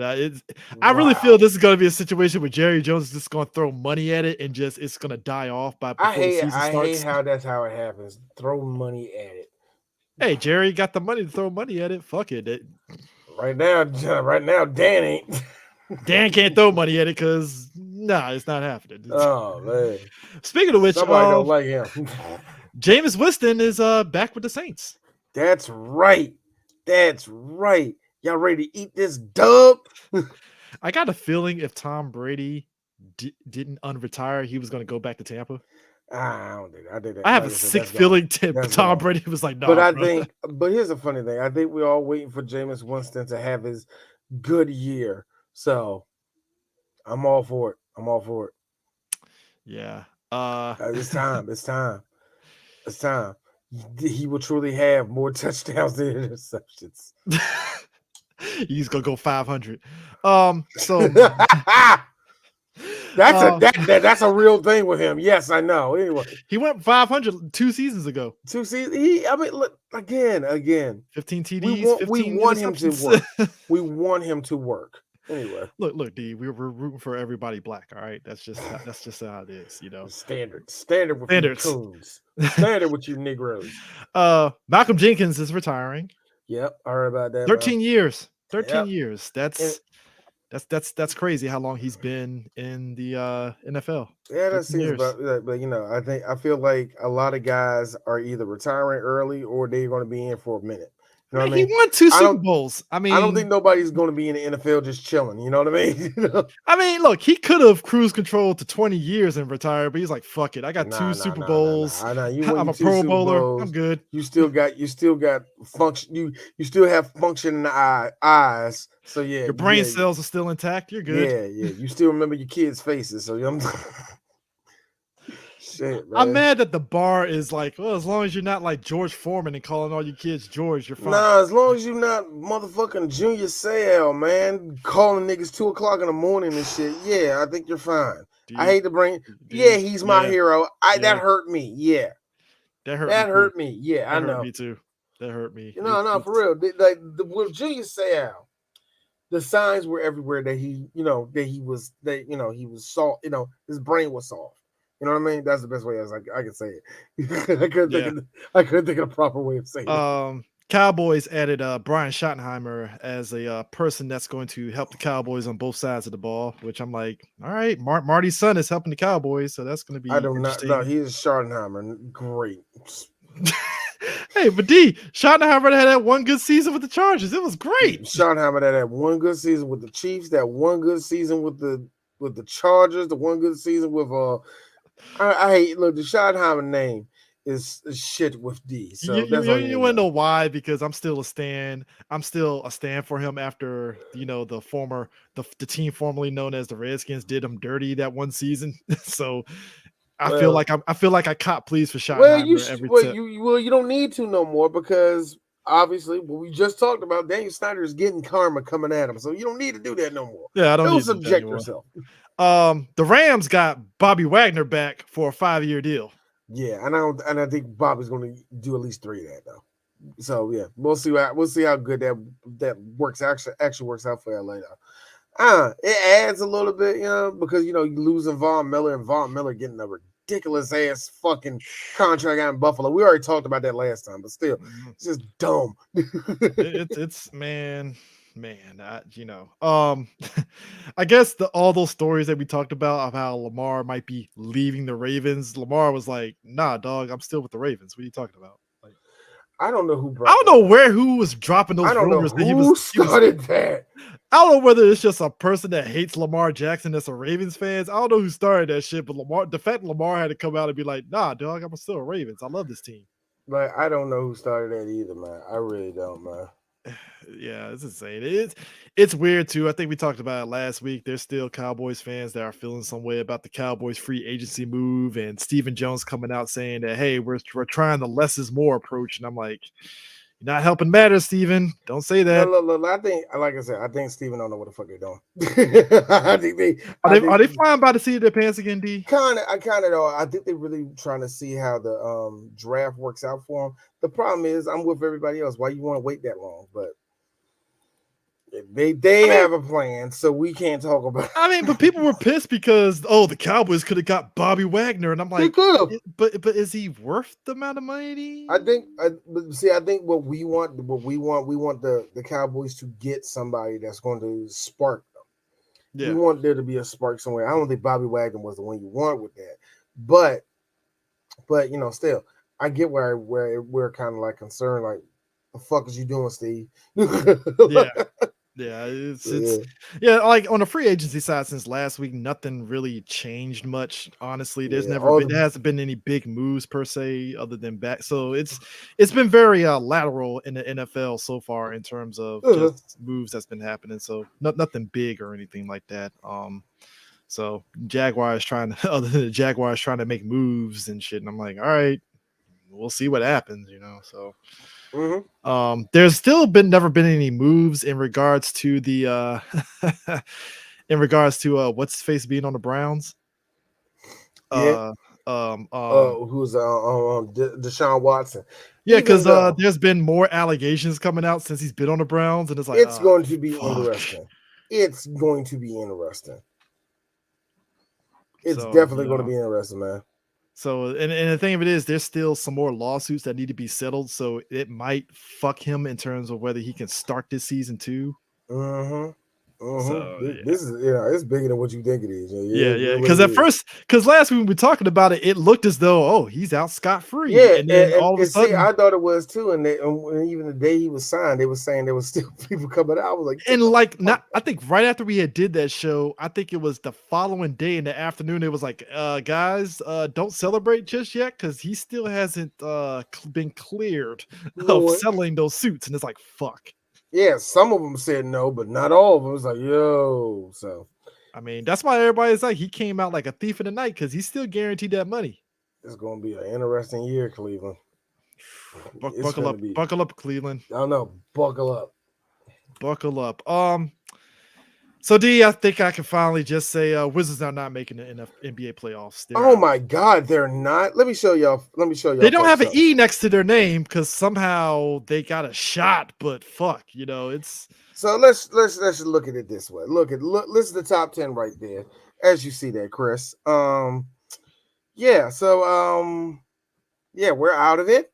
But we don't have an E, so there's a far shot. Look, now, as you see, the Knicks are right there too, as they should be.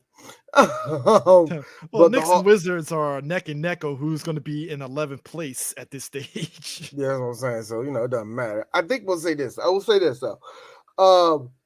If you look at the way it is, the Heat are not bulletproof. They clinched. They ain't bulletproof. They ain't bulletproof. The Bucks are on their ass. The teams I'm worried about is the Bucks, the Sixers, and the Bucks. Actually, for me, is the Bucks, the Celtics, and the Nets. Actually, it's going to be really interesting who's going to fall in the 8th spot, because whoever falls in that 8th spot, bro. Yeah. Now here's the sick part, D. If Popovich plays his cards right, him and the Spurs might take the Los Angeles Lakers out of playoff contention. Oh, yes, sir. Because right now, and it might just happen, as you see right now, as 11th and 10th place. Everybody's still, it's like every other day I got to hear, oh, they're out of the play-in. They're out of the play-in. They're out of the play-in. Are they really yet? You got to keep asking that. Are they out the play-in yet, man? They're not. No, the Lakers. They're in the 10th spot, and like I said, what I'm saying. The Spurs is one game behind them, and Utah could do the Lord's work and knock them out. Well, we'll see what happens. Speaking of Utah looking nasty, even though they lost to the Clippers, they still they look. Time out for a second. Despite the Wizards pretty much not going to make it in, I admire how much they put it on the fucking Golden State Warriors a couple of nights ago. Oh yeah, and like even their whole West Coast, that whole little it went a lot better than I thought. No, with some of the last few teams, yeah, they did. The Wizards, like if you're a Wizards fan, you should be no. We expected this. It's good. There's a lot to build on for next year. We're fine. Porzingis is actually man. This motherfucker, he balling a little bit too hard, man. I feel balling a little bit too hard, bro. I feel the Wizards came out like bandits getting Porzingis out of that trade. It's like, we got Porzingis? All right, cool. I'll take it. When I'm looking at the West, though, when you look at this in the West, though, I'm still looking at the Timberwolves eat everybody up, but it's going to be interesting who's going to fall, who's going to actually. Timberwolves is going to be the number 2 versus the number 7. Right now that will be the Timberwolves and the Grizzlies. So it's getting tight in the playoffs, bro. Real quick, because in this area, we get some pretty the teams always get some pretty dope outfits. I need to put it up. I have the picture. I actually have the picture. Yep. There's especially cherry blossoms because it's almost April. They got cherry blossom theme uniforms. I'm kind of digging the Nationals one. The only thing I don't like about it is that it's just straight up brick gray. I want the hat. I want the hat, and I don't wear hats. Like that's what I was thinking. Like, damn, am I going to buy the hat? Am I actually going to buy the hat, man? I'll buy the Juan Soto junk that Juan is wearing right there. I would put it this way. It's funny. I would get the jersey. I don't know if I'm sold on the hat. The Wizards one, I'm not entirely sold. I love it. I kind of want it. I love every second of that Wizards one. Did you see the cherry blossoms they got on the side of that bitch, nigga? That thing looks pretty. I love it, man. I wonder when it's gonna be on sale in the store. That's all I'm saying. God, I saw a date, but they're really not gonna go on sale until next year, and they're really not gonna wear it until next year, also. So, because it's kind of like Miami when they had the Miami Knights uniforms. I was like, I'm not a Miami Heat fan, but I kind of want that shirt though. So. But yeah, like Wizards, like I said, they did as much as they could. But on the West Coast, though, I'm like, yo, Popovich, if you could knock off the fucking Lakers, you would be doing the Lord's work right now. If you right? I want chaos. I want the city of LA to lose their shit. Just cause. I think they will, though. Man. I mean, the fact that the Kings have a snowball chance in hell of even getting in is hilarious to me, honestly. Yeah. So yeah. So I guess we could talk briefly about the NHL. It's about to come to the playoffs at this stage. And yes, it is.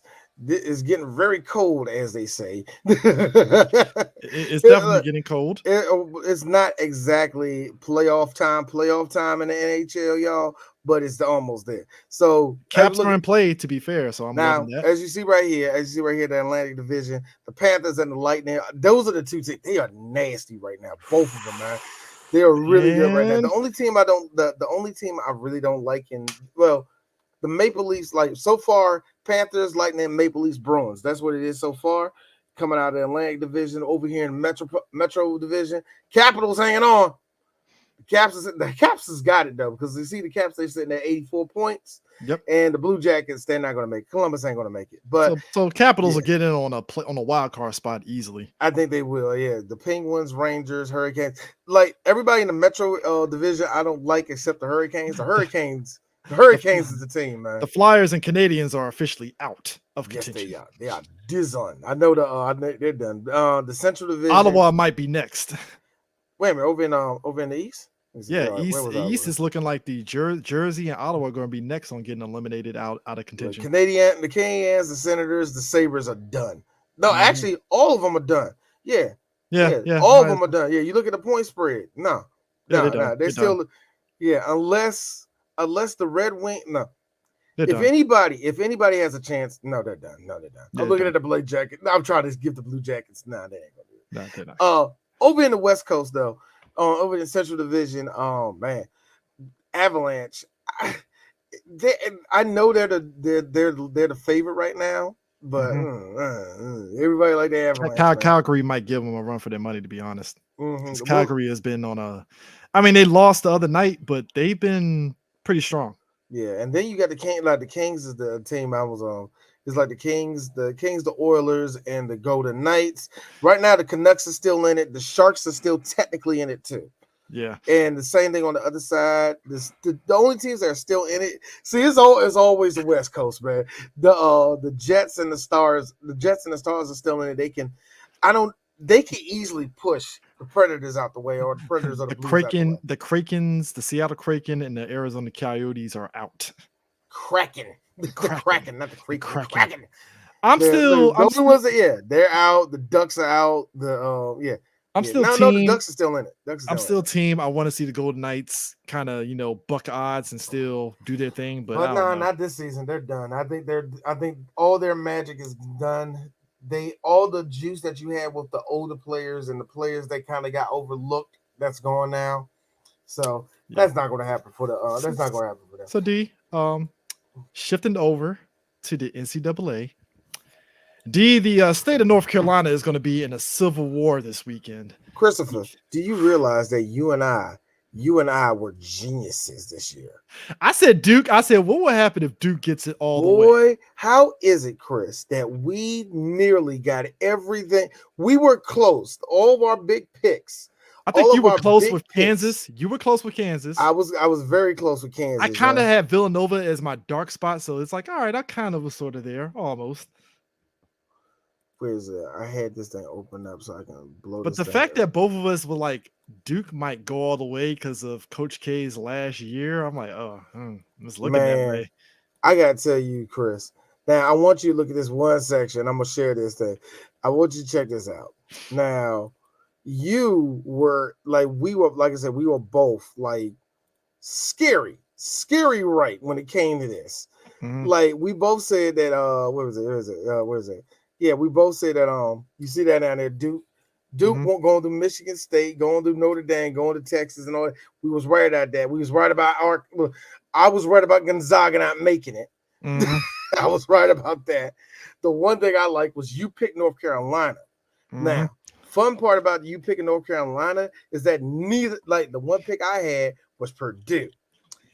Purdue losing to St. Pete. St. Peter's is what I didn't see coming because St. Peter's they had off both of my sleepers, which was Murray State and Purdue. St. Peter's, like the story of the NCAA tournament, there were a lot of upsets. St. Peter's was one of them because one of their players looked like fucking White Mike from fucking Martin.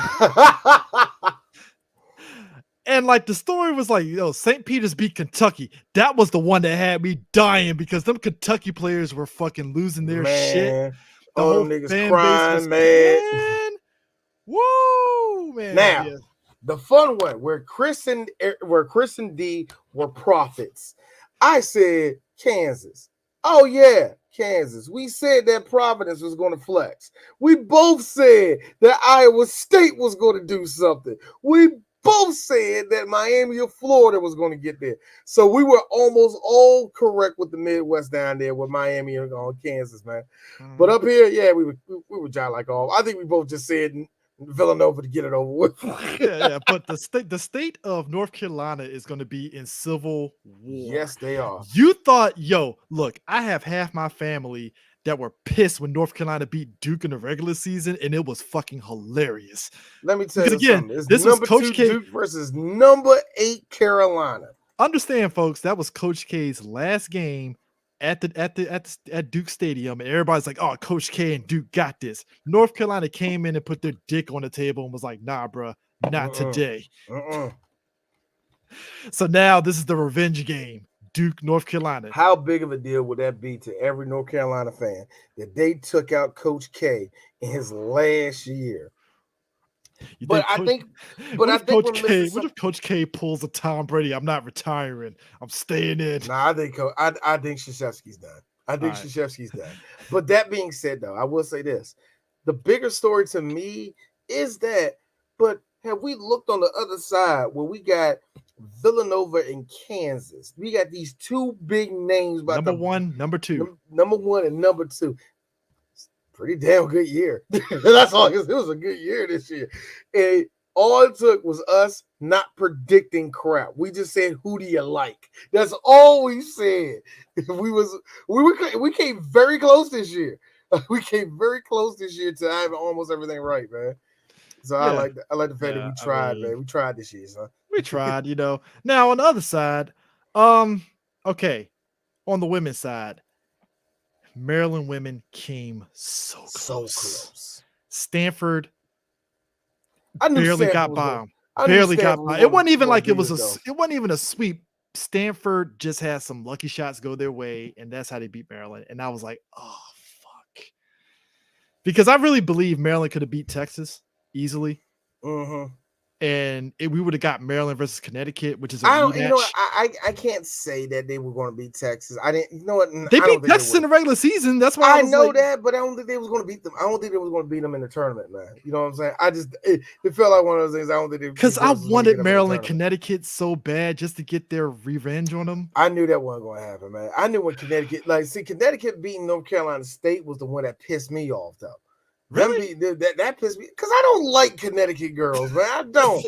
They win all the time. I don't like Connecticut only because that's Maryland's rival by default. Check it out. I said I don't like Connecticut girls. Meanwhile, I'm over here rooting for Louisville and Stanford. Like they didn't have these powerhouse programs and shit. Hey, but I just find it funny. On the other side, we got South Carolina versus Louisville, and they both coasted to the Final Four. Boy, no, that's what I'm saying. Both of them girls just coasted over here, man. South Carolina kicked the shit out of Creighton 80-50. I was like, damn, y'all just coasting, huh? All right. Yeah, they beat the shit out. Now, see, here's the thing, Chris. Look at it. South Carolina, Louisville, Connecticut, Stanford. Number one, number two. Good Lord, the girls don't play around. They really don't. Like, oh man, when they solidify the fittest with these bitches. When they solidify, it's like it's like I really feel that's the underrated aspect of women's basketball, especially on the college level. Oh man, when you see who's number one in the NCAA tournament for the women's side. Oh, they legit throw out there, oh, this is why we're number one. We're going to kick your ass. It ain't no fucking bullshit, and there ain't going to be no goddamn upsets. It's so funny, man. I was looking at something today. It was some little asshole on. I don't even want to call him an asshole, but this dude was pretty much analyzing how the girls play and saying how girls can't beat men because they play defense different. Like, it's a different game. Shut up. But I like these, like the college game for women is so different. It's so different than it is in the WNBA. So, it is. It is what it is. Speaking of which, there's something that we did not talk about. Mm-hmm. There's currently a strong black man in Russia. That's me. That's why. Mean. Why would you do that? Brittany Griner. Brittany is not. Is she still calling herself a man, or she's not? She's binary, I guess. I don't fucking know. It doesn't matter. It doesn't matter. Brett matter. It doesn't matter. I look. Brittany is stuck in Russia. Now she might not be coming back for. Now here's the thing. I saw a lot of people that was like, oh man, Russia's not being fair. But I think D brought up a good point. You've been playing in Russia for how many years? And how did you not know they were going to come down on you and throw the book at you for having weed on you? Mm-hmm. Where's the outrage? Where's the Very, outrage for? that's a Like, very unpopular thought on Twitter. But if you're being realistic, there's truth to that statement because, like, dog, it's another country. They have different rules. they have That's different just what it rules. is. And like my thing is this. It's like going to North Korea and This is thinking not that the you can act. situation. This is Yeah. not a situation where we can talk about like, oh man, they're not letting because she's a black woman. No, she broke a rule. She Yeah. broke a rule. Where's the outrage now? I think there should, at this point, yeah, there should have been some probably intervening for the United States and all that. But it's hard during a war, number one. Y'all Mhm. forgot about that, right? We're in a war. They're in the middle of a war right now. So it's going to be really stupid for Russia to do anything when it comes to that. Could they easily release her? Yes, they could. Are they going to put up money for her? Nobody's putting up money for her. Y'all know that, and I know that. Here's the sick part. She's a black woman in Russia with marijuana on her. What do you think was going to happen? Here's the sick part. I'm sorry, hashish on her. I feel one, Joseph Biden might come in at the last hour and try to do something to maneuver some shit to Let me get tell her you out. something. Let me tell you something, Brittany. I'm going to help you. I'm mad how accurate that is. And I don't even know Joe Biden like that. Oh my God. Here's the thing. But my question is this, and I gotta stand by it. Because, and I know it's Russia, it probably doesn't have to be a lot. How much did she have on her? That's my question. Yeah. How much did she have on her? Does it really constitute y'all doing that? And I don't know it's Russia. It doesn't matter. Russia is assholes anyway, so it's like, come on. Doesn't matter. You're an American. You smoke pipe on me. You smoke pipe, here it goes. It's like, come on, dog. Like, Oh, the Onion ain't shit though. The Onion said Brittany Griner's plea for help relegated to ESPN2. That's a good one. So D, That's a good one. we talked about F1 earlier. So let me ask you this. There's only been 2 races so far. Mm-hmm. Lewis Hamilton is in 5th place. Do you think this caused a concern or do you think it's just too early at this point? Yes, there is. All right, real quick on that. The reason why is because Mercedes really can't figure out their problem with the porpoise problem they have. And also what happened in Jeddah was really weird when you see at least Lewis, when he was coming down the straight, he was losing speed. Mm-hmm. There's a problem with the powertrain, there's a problem with the downforce, there's a problem with all of that. And there's a bigger problem actually with the powertrain because not just the Mercedes team, but McLaren and also Aston Martin, all 3 of those guys use Mercedes power engines. They all having the same problem. We can't get the power we want on this, or we get the power we want, but it's disrupting something else or whatever have you like that. All 3 of those teams are having trouble right now. Like McLaren can't get their shit right for nothing right now. But it feels like it's just really bad. It's bad. Like, if anybody can score points out of a shitty car, it would be Lewis Hamilton. And that's probably what he's going to be doing for the rest of this season until they figure it out. But George Russell, who's on Mercedes, said it best. Really, there is a problem. We know there's a problem. We're fixing it every week. It could be as much as a couple of races, or it could be until after the summer break we figure out what the fuck is going on. Mm-hmm. So this is one of those things. Buckle up. Lewis came in. He didn't make the qualifying is in 3 stages. He didn't make it first Q1, and that never happened since like 2017 where he had a crash. That's the last time this nigga messed up is when he had a crash in qualifying. So he was real bad. He was real slow. But the real story these last 2 races for me has been Charles Leclerc and Ferrari. They have been great. But the last race in Saudi Arabia, it was the back and forth between Charles Leclerc and Verstappen was really, really good. So it's interesting, man, for right now. But right now, first place is Charles, second place is Charles Leclerc. Second place is Carlos Sainz. Third place is Max Verstappen. Fourth is George Russell. Fifth, Lewis Hamilton. Sixth, Esteban Ocon. Seventh, Sergio Perez. Eighth, and so much happiness for this dude right now from everybody, all the fans. Kevin Magnussen, who's sitting at 8th. Number 9 is Valtteri Bottas, and number 10, I mean, well, I'm gonna say everybody got points here. Number 10, Lando Morris. Number 11, Yuki Tsunoda. Number 12, Pierre Gasly. Number 13, Actually, they say Fernando. 11 is Pierre Gasly, and Yuka It's is the 12. same. No, they both got 4. They both got 4 okay. points. All right. Okay. It doesn't matter.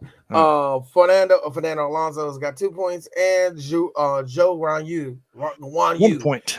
Hell has 1 point. The only person that deserves to have a point, there are 2 people that deserves to have a point in these books. Number 1 is Lance Stroll, until Lewis kind of bumped his ass out the way.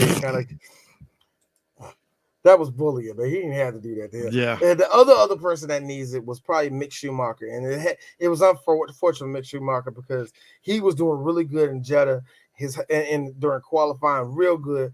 Slipped, like his car slipped, spun around, hit the wall really hard. It was so bad where people was like, "Yo, all right." And like Charles Leclerc, who was right behind him in qualifying, he slowed down to see the car. He's like, his head's moving. Like everybody's like, "Oh, thank you, Jesus." So he was fine. It was so bad that he couldn't race in the race though, because he wrecked his car up so bad, and they're taking you hitting the wall very seriously now. Yeah, they're taking that very seriously now. So yeah. So F1 and just let you know, over in NASCAR real racing, Chase Elliott is currently winning in points. He ain't win though. How the hell you winning in points? You ain't got no wins and you got one top one. Whatever. It's gonna be a long year in NASCAR. So F1, in their way of bolstering themselves in America, I think we talked at length about how we got 2 F1 races in the United States, Austin and Miami. But the other night, they announced that they're going to have an F1 race in Vegas next year, and this is what the track is going to look like. So I'm gonna tell you this right now. I was looking at it this morning. I was like, okay, so all the way up in the corner is the first turn. So I'm pretty sure that long straight over there is where the starting line is going to be. Then you go around the turn. The off is going to be on the strip though. So that's the most interesting part. You see how that shit wraps around the. Okay, that big pool over there, is that the Mandalay Bay? I think so. Yeah, like which one is I like, because I don't see Caesars over there. Is that Caesars I'm looking out outside? But whatever, doesn't matter. But me and my son was actually looking at this joke. We was like, where the DRS zones? And we was like 9 and 11. Like, woo, those 2 long straight. Oh, that straightaway is going to be fucking ridiculous. Yeah, 9 to 11. The straightaway from 9 to 11 is going to be the interesting one. That's going to be number lights and all that shit, man. 4 to 5 is going to be ridiculous.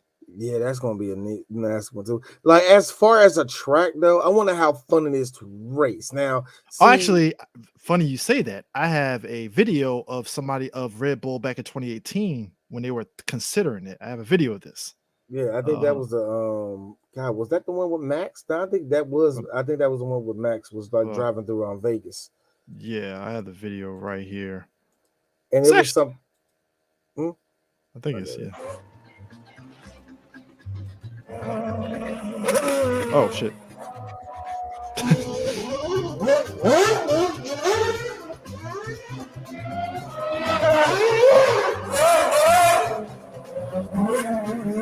So that's the old design of that car too. There's the old hybrid. It looks pretty dope though, I ain't gonna lie. And you going to, and now the thing is about you going through there at nighttime. Yeah. Damn, this looks dope. And that's what I'm saying. I can imagine them going down the straightaway with all the lights in the strip. You know what I mean? Of course, they've been trying to get out to Vegas for years though, man. For the last couple of years.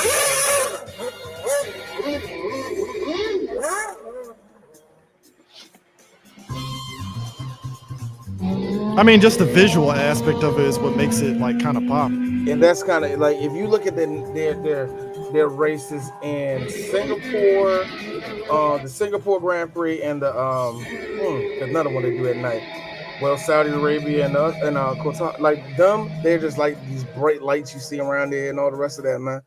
So I think that's the whole trip, the whole thing. You want there to be this glow of Las Vegas, because the first time they went to Las Vegas, they was just in the parking lot of Caesar's Palace, and that went as well as you think it did.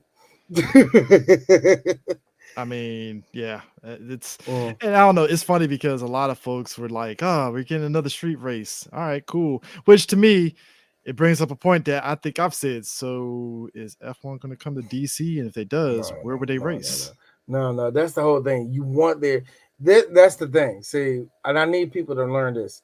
If there's ever going to be a thing, like they're not going to come to any big city. If they do anything, it will be New York. But even then, it won't be New York. You know what I mean? Yeah, So, Jersey. um, yeah, it would definitely. The idea they had for the New York Grand Prix years ago was Mhm. that they would have it in Jersey, and you'll see the skyline of New York in the background.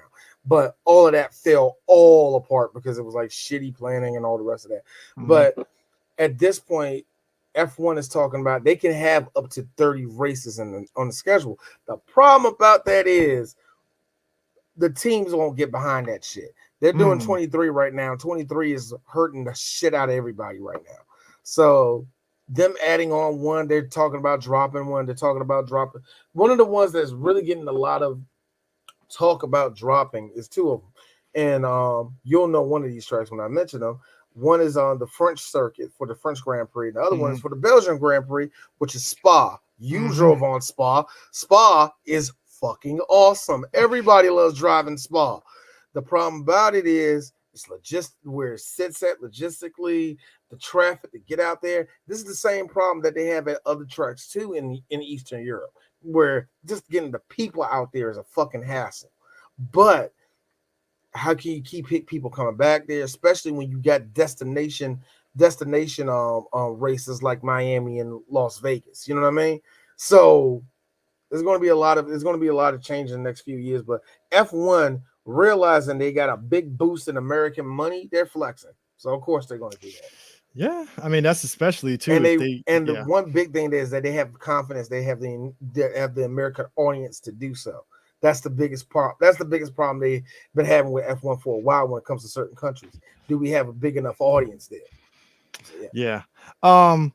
Going to tennis, Naomi Osaka is back, y'all. is she back? She's in the finals of the Miami Open. All right, She came in unseeded and she has been kicking everybody's ass the whole time. okay. So hey, I'm hey. not allowed to talk about her no more. I know. I'm just saying she's back. All How right, long? We don't know. all right. Just putting that out there. Just putting it out there. I don't want to say Um, nothing wrong and you fucking have a meltdown. So so I D, stand by. I stand by. I stand by what I say. Yeah, y'all can knock me all you can. Soft. Anyway, go ahead. so D, are you happy that MLB is back? The players are playing now. As long as the players got what they thought, if the players are happy enough, is all I care about. I always do. And I was telling this actually, no bullshit. We can end it like this. We can end the show this on this. Mhm. I told this to Angie because they played like, get your Naturals tickets, yada yada yada. And I was like, Yeah, because they're in spring training right now, right? yeah. Yeah. And I was telling myself, you know what? Whatever, because I really want. What I realized is that number one, I was like, I wanted them to make the owners sweat a little bit more. Like you do Mhm. realize that don't necessarily help a situation, right, D? Does it? It doesn't. I'm like, they compromise. D, you realize, and you know this. Sometimes you have to. Mhm. Sometimes you come to a middle road and all the rest of that. I know, everybody knows they probably ain't got everything they wanted, but the players wanted to play enough. They wanted to come to some type of agreement, so it happened. I don't believe baseball has changed. So You don't think it's changed? yeah, baseball got to prove it to me. You just had a hammer of Damocles that really could. You just had a hammer of Damocles tap you on the head when it should have crushed half of your fucking skull. So I don't know. I don't know. I don't know how good it is. But again, the players are happy. Yeah. That's all that matters. The players are happy. Oh, So but baseball time. I would say also this is a good one to really kind of go out on. So, we've been talking about Tiger Woods and him doing his comeback, and apparently he's going to be in the Masters next week. Oh, of course, of course. Good for him. Good Get for another him. jacket, dude. Get another jacket. Hey, look, it's been great. There's a video out of him watching his son play golf, and his son got the same mannerisms as he does, like down to the T. And he was just sitting there like, holy shit, like what? And like he didn't cry, but he was just like he just like me. Like, that's my son. That's his son. Like his son has all the mannerisms, the way he swings, the way he looks at the ball when he's on one knee. It was just like everything. And Tiger was just like, that's my son. Right, I could not deny that if I could. That's my son. That's my half Asian black son. My half Asian Cablasian. Cockablasian. Yo, I remember when Tiger said that shit. I laughed my ass off. I'm like, Cablasian? That's a thing? I didn't know that. This is what happens when your daddy don't want you around them niggas. So, but even though he a nigga himself, wants you to be proud that you black. Your dad a whole ass nigga himself, but then all of a sudden, hey, no, don't son, be like not me. One of them. Not one of them, son. You're better. And your mom is just like, son, just be yourself. No. Her mom was like, no, your dad's right. Stay away from them niggers. It's like, what? Stay away from the niggers, son. Throw your life away. But anyways, that's Mercantile Sports Show for the week, man. This has been fun. I'm glad we finally got a good breakdown of WrestleMania. Let's just see what chaotic nonsense happens this weekend. Let me get this. Wait. Before we go. What happened? Tiger will be up for his 5th Masters. Ooh, 5th. Yeah, because he won in 4th. 6th. Because he won in 97. I remember that one. He won in 2001, 2002, 2005, and he won in 2019. Remember, the 2019 one was the beast one, man. That's when everybody was walking with that nigga and shit. So I had to look it up. I was like, wait a minute, I know he won the Masters. How many times he won it? I had to look it up. Can you imagine Tiger Woods coming off that accident a year ago, wins the Masters next week? If anybody can do it, it's Tiger Woods. That's how it is, man. Anyway, yeah. So that's Working Title Sports Show. Sure. So we'll see you next week for whether the IWC heel turns on WWE yet again. Oh, it's going to be interesting. The day after WrestleMania. Yep. We'll see. So we'll see. And also, hey, I hate to see it, folks. Roman might pull a John Cena and say, bye-bye, WWE. I'm going to Hollywood, y'all. I see y'all. I don't think it's going to happen. Yeah, I don't think so. But anyways, guys, peace out.